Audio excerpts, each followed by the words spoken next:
Lá vem a professora com pés descalços, mãos divinas, Jesus, o menino artista. Quando o divino se fez carne e mudou a história dos homens, a mensagem de Jesus, além de um marco histórico, desenvolveu valores como a caridade e o amor ao próximo. Apesar de muitos relatos sobre a vida de Jesus, pouco se fala na Bíblia sobre a infância do Salvador. Os textos bíblicos chamados canônicos são oficiais e reconhecidos como a verdade. Os escritos apócrifos não fazem parte da Bíblia, então, apesar do valor histórico ou literário, não são considerados como revelação divina.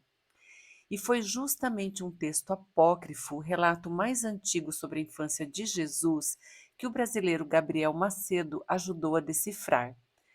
O papiro produzido no Egito, mas escrito em grego, tem por volta de 1600 anos, data do século IV ou V, e estava guardado há décadas numa biblioteca alemã sem que seu valor fosse percebido. A tradução muito significativa historicamente é um trecho do Evangelho de São Tomé, cuja versão conhecida mais antiga até então era do século XI. A tradução relata uma passagem da infância de Jesus, quando ele tinha mais ou menos 5 anos. As letras descuidadas apontam o escrito como um possível exercício de caligrafia de algum aprendiz. E o que ele narra poderia ser então extraoficialmente considerado um dos primeiros milagres de Jesus, quando ele, durante um sábado, e por isso foi repreendido por seu pai, estaria moldando passarinhos de barro nas margens de um riacho. É como se a parte humana de Jesus, como em qualquer outra criança, tivesse deixado sua imaginação fluir, como um pequeno artista que experimenta o mundo por meio da sua criatividade. O Evangelho apócrifo conta que Jesus moldou no barro 12 pardais, coincidentemente o mesmo material com o qual Deus fez o homem.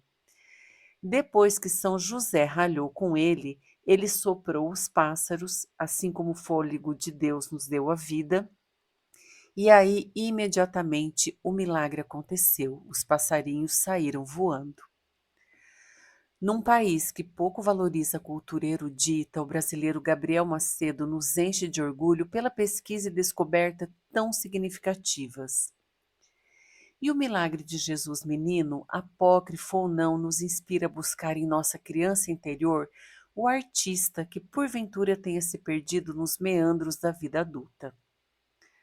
Pessoal, espero que vocês tenham gostado. Se gostaram, curtam, comentem, compartilhem. Um abraço, que lá vai a professora.